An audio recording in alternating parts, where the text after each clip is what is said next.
Morning. Thank you for joining us. Yesterday, you heard the President announce a new historic partnership to get Americans vaccinated more quickly. I want to provide background into how this came together. Supported by the active involvement and leadership from the U.S. government, two of the largest U.S. healthcare and pharmaceutical companies, Johnson & Johnson and Merck, will enter into a historic manufacturing partnership to expand the production of Johnson & Johnson's vaccine, as well as take on the complex and delicate process of putting those vaccines into the vials. While these companies are competitors most of the time, heated by President Biden's call, they are undertaking a wartime effort to come to the table for the good of the country. As many of you know, when we arrived in office on January 20th, we learned from Johnson & Johnson that they were behind on manufacturing. We immediately got to work to fix this, to accelerate the process, and to think big. We set out to do two things. First, increase the production of the vaccine itself, frequently referred to as the drug substance. And second, expand our ability to safely transfer the vaccine from drug manufacturing plants into the little vials that are shipped all over the country, a process called fill and finish. Using the Defense Production Act, the Biden administration agreed to initial investment of more than $100 million that will help expand the drug substance manufacturing and convert a Merck plant to perform the fill and finish production for the Johnson & Johnson vaccine. With the encouragement and support of the administration, Johnson & Johnson and its manufacturing partners agreed to take several steps to increase production of the vaccine in the U.S. They're now operating 24/7 across facilities to maximize production output. At the direction of the President, the Department of Defense is providing daily logistical support. And the administration employed a team of global experts and equipment manufacturers to support faster ramp-up across all facilities. I want to be clear, both of these companies, Johnson & Johnson and Merck, deserve credit for this approach. They have stepped up as good corporate citizens with the spirit of cooperation that the President has called for during this crisis. Thanks to everyone's collective actions, we're now on track not only to catch up, but to have enough vaccine supply for every American adult by the end of May. And over the course of the year, these actions will double Johnson & Johnson's U.S. capacity to produce drug substance and increase the U.S. capacity for fill and finish. Finally, I want to credit the execution of the men and women in government and the private sector who came together to work as a team to move this vaccine so rapidly from authorization into arms with incredible efficiency.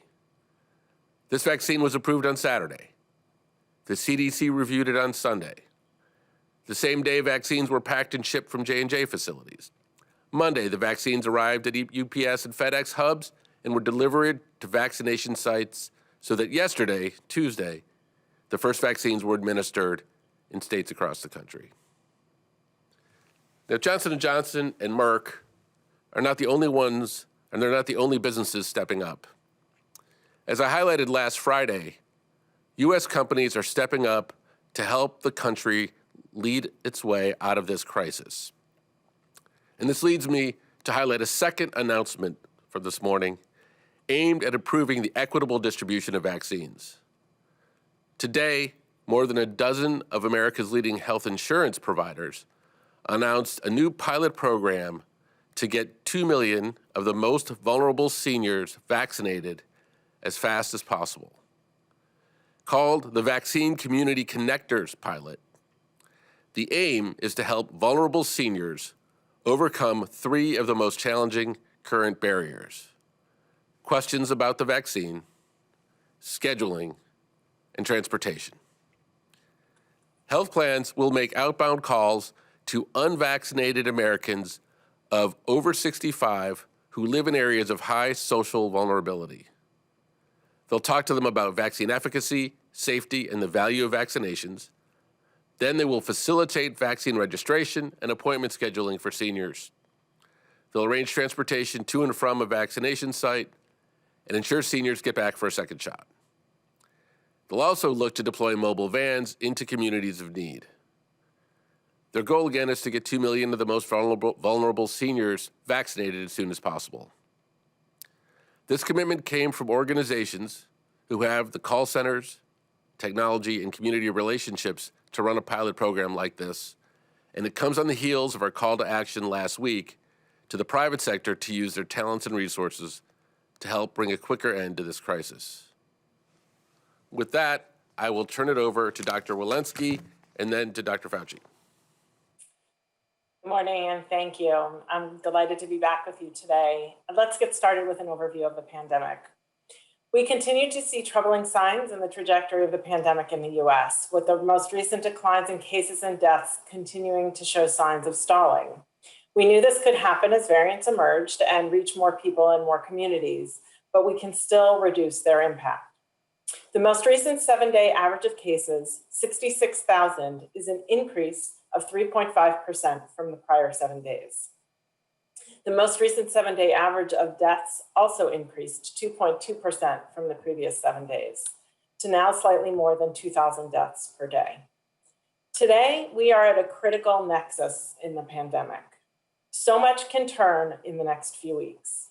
On the one hand, cases in the country are leveling off at rates just on the cusp of potential to resurge, and the B.1.1.7 hypertransmissible variant looms ready to hijack our successes to date.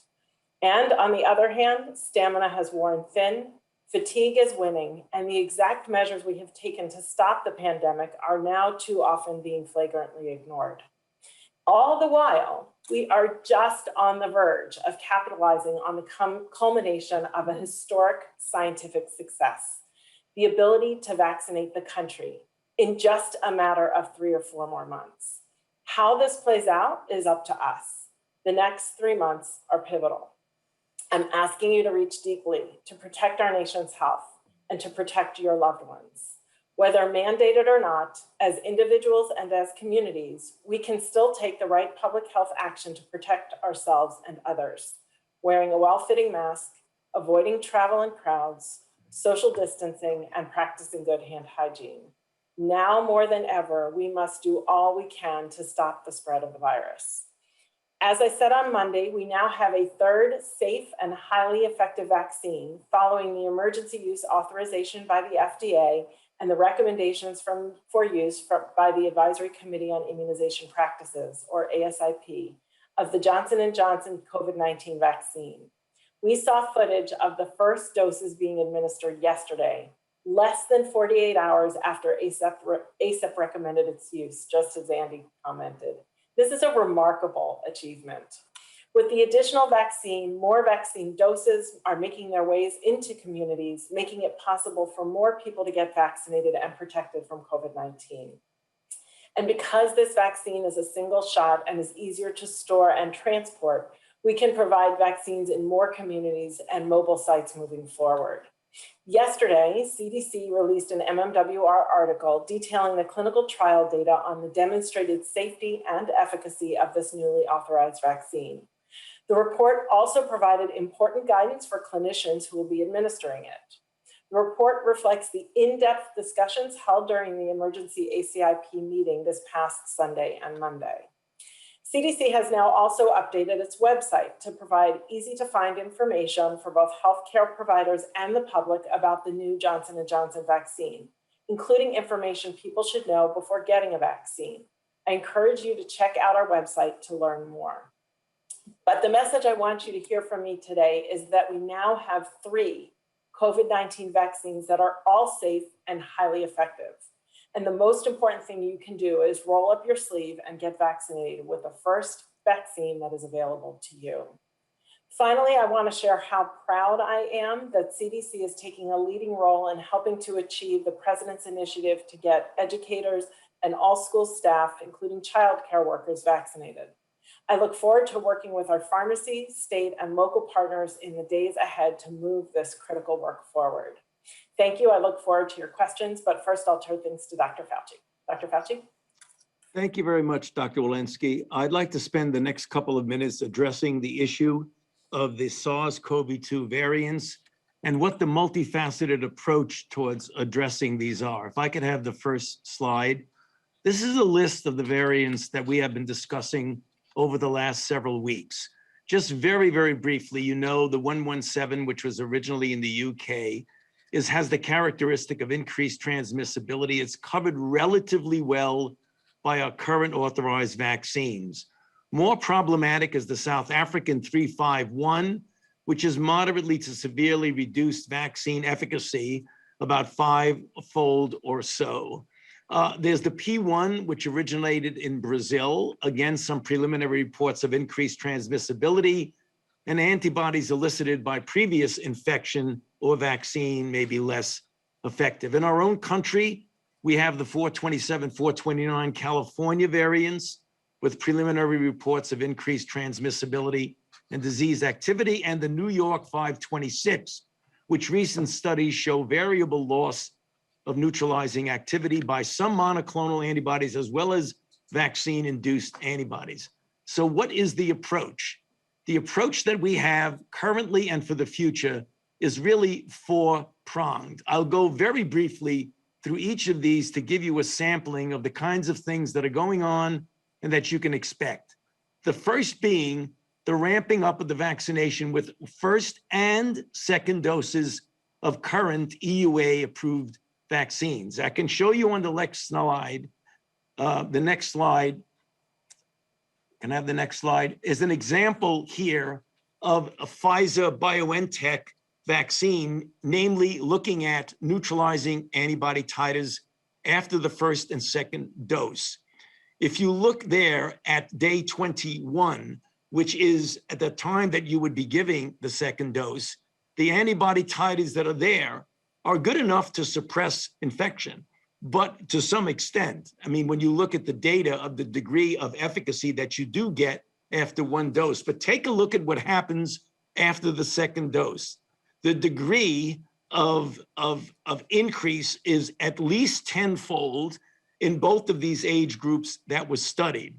Now, the reason why this is important is that if you diminish it, as I mentioned on the previous slide, that if you get a variant that diminishes by maybe 5 or 6-fold, and you are in a level of antibody that's as high as you see from day 28 through 35, you still have a considerable cushion to protect. Next slide. In fact, this was shown on a preprint server where David Ho and his colleagues looked at the increased resistance of SARS-CoV variants 351 and 117, but particularly with the 351, he demonstrated a 5-fold diminution of capability of blocking there, which tells you that a 5-fold decrease still keeps you with the second dose well within the protective range. Next slide. The next approach is booster doses of the wild type against the wild type virus, which is exactly what Pfizer has announced a bit ago and what other companies will also be doing, namely talking about a third dose of the original vaccine for those vaccine regimens that were a prime and a boost. And that's going to be given to participants in a phase 1 trial to evaluate safety, tolerability, and immunogenicity. That study will evaluate up to 144 participants in 2 age group cohorts. Next slide. The next approach is one that we spoke about a week or so ago, was namely develop a variant-specific vaccine. So instead of boosting up against the wild type, which gives you the cushion effect against variants that I mentioned just a few slides ago, the approach that has been taken by some companies, in this case Moderna, is to begin clinical trials of a booster shot against the specific variant in question. And in this case, it's the 351 from South Africa. Next slide. And in fact, as I have mentioned previously, this is a planned study that will begin in the middle of this month, and it will be a study that it's done in collaboration with our group at NIAID in which we will look at both naive and previously vaccinated adults. And finally, the last is one that we look to the future, namely a universal coronavirus vaccine, one that would handle variants of SARS-CoV-2 and that would hopefully be able to address other pandemic coronaviruses in the future. I'll stop there and hand it back to Andy. Thank you. Thank you, Dr. Fauci, Dr. Walensky. Let's take questions. All right, we have time for a few questions, and please keep your questions to one question. My first one will go to Morgan Chalfen at The Hill. Can you hear me? Yes. Great. Thanks so much for doing this. I'm wondering if you can tell me how you came to the conclusion that there will be enough vaccine supply by the end of May to vaccinate all American adults, and why it was important for the president to lay out that timeline yesterday. And also just if you're worried at all about setting expectations too high on that. Thank you, Morgan. Well, look, we begin with, I don't think it's any secret that when we arrived here, Pfizer and Moderna were scheduled to deliver through, I think it was the end of September. Johnson & Johnson was well behind. And the president, as I think he's guided, has committed to getting the country vaccinated as quickly as possible. We got extreme levels of cooperation from private sector partners and everybody to say, let's follow the president's pledge, move forward and try to make sure we can get everybody vaccinated as quickly as possible.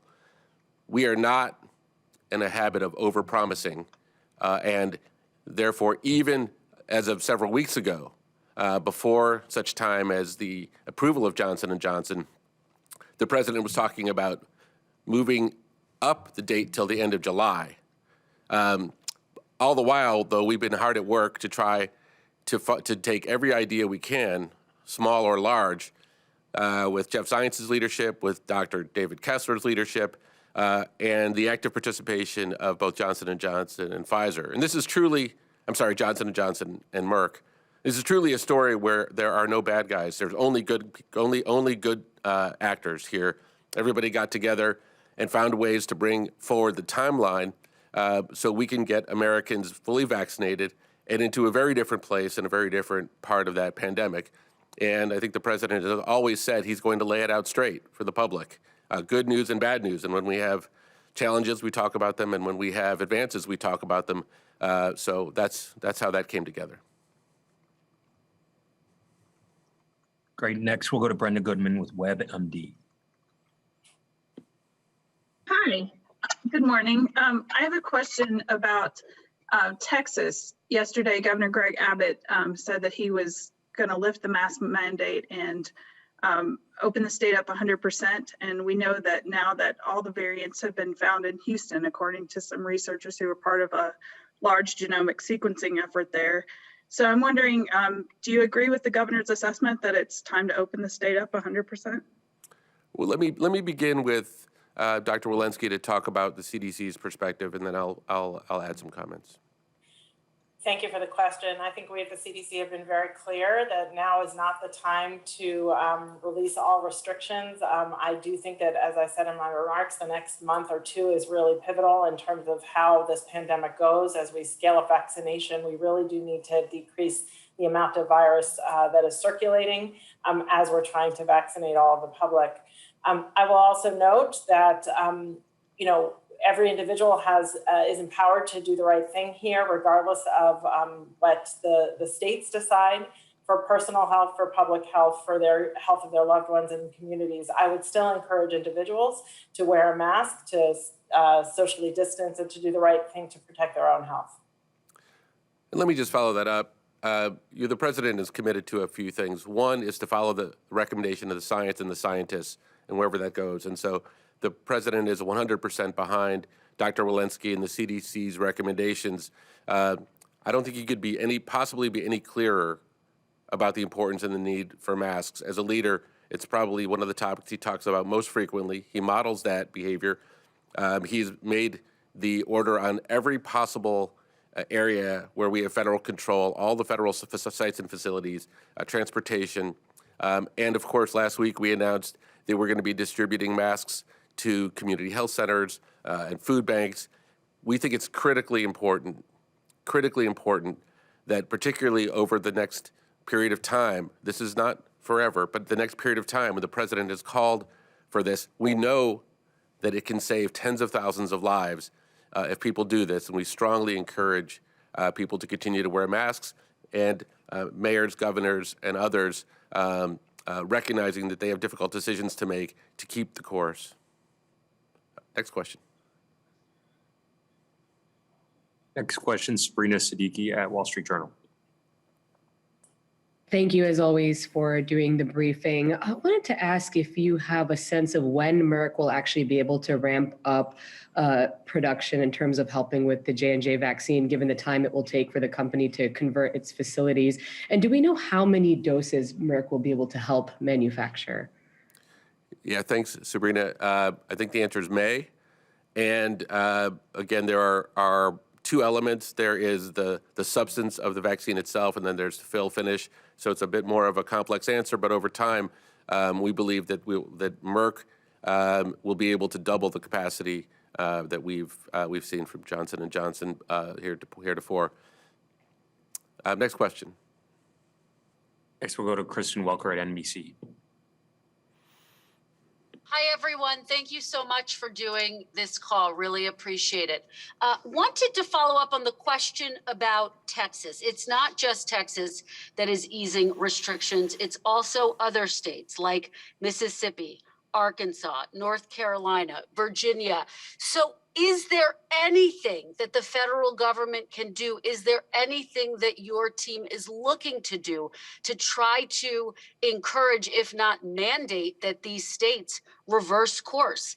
And also in terms of the May benchmark as it relates to distributing the vaccine, what are the potential headwinds that could derail that timeline? In other words, what are you concerned about most when you look to that end of May goal? Thank you, Kristen. I think we have the same answer with regard to what our view on masks and what the president is saying and doing on masks. And so, I think we are using the absolute full extent of all of the areas where we have federal control, and we are actively being very, very clear on what we think needs to happen. And so we hope that other elected officials who have the authority in their domains will in fact listen. We're realistic enough to recognize that everybody's not going to pay attention to everything we say, but we think this is very, very important. In terms of Johnson & Johnson and Merck, I'm going to probably defer that question to the companies. I think we have a good plan. I will tell you, we always worry about everything. I mean, it's sort of part of our ethic around here is execution mentality means that we are constantly worried. So anything that has yet to happen in the future, I can assure you we have world experts from manufacturing, from the Department of Defense, and from the companies, all very focused on this. I don't know that I could point to one specific thing. Next question. Last question, we'll go to Raquel with TV Globo Brazil. Thank you so much. Can you hear me? Yes. Thank you so much for this opportunity. My question is to Dr. Fauci, because Brazil is now having the worst time of the pandemic, and scientists around the world are warning that the COVID outbreak in Brazil is a global threat that could risk the progress here and in other parts of the world. Dr. Fauci, do you agree with this assessment? And also, do you believe Brazil could be doing anything different to respond to this crisis, especially when it comes to vaccination? Are you having conversation or working with authorities from Brazil? Yeah. Well, thank you for that question. It is really a very difficult situation that Brazil finds themselves in, because it is really difficult in the sense that even with infection from the original virus that was circulating and recovery from that virus does not, in fact, protect you against reinfection from the circulating variant in Brazil. The best thing one can do is to get people vaccinated as quickly as possible and as many people as possible you have to get your scientists and your public health officials to take a close look at the match between the antibodies that are induced by the vaccine that you are using and what its efficacy against the P1, P2 variant that is dominant in Brazil. So that's something that that I would imagine, and I'd be happy to be discussing this with your officials if you'd like to talk about what kind of options you might have. The issue with the impact of what goes on in Brazil and the rest of the world, obviously, when you have a variant that is in a particular country, and we already have the Brazil variant in a limited extent in our own country, that's the reason why, as I mentioned literally just a few minutes ago, in our vaccination program, we aim to get the highest titer of vaccination that would then be able to give a cushion of protection even against the variants. And as I mentioned, the recent paper that came out from Dr. David Ho's laboratory in New York indicated that there's a diminution in the capability of vaccine-induced antibodies to protect, but it is a modest diminution, which means that it is likely that the cushion that you get from 2 doses of an mRNA vaccine would likely be able to protect reasonably well against that. Thank you. Next question. Kevin, do we have any others? We can do one more. We'll go to Chris Majarian at the Los Angeles Times.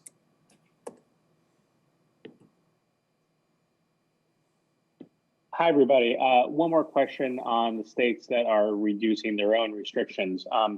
Specifically, are you in conversations with these state leaders urging them not to do this? Are they disagreeing in these conversations with you? I know there's only so much the federal government can do to order states to do things, but what is happening behind the scenes to urge them to not do this? Well, I don't have a hugely long answer for you. We are in constant conversation with the states, and suffices to say that there are plenty of people, health officials, as you know, in every state, who feel now is the wrong time to lift the mask mandate. I know it seems counterintuitive to folks to hear good news in the coming of vaccines and the acceleration of vaccines. We know, as Dr. Walensky said, that people are tired and eager for this to be over.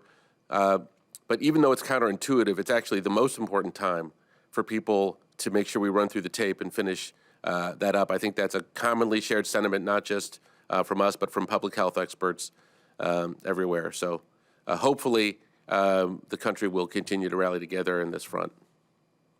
I want to thank everybody for joining the call today and appreciate all of the questions and the good work. Talk to you Friday.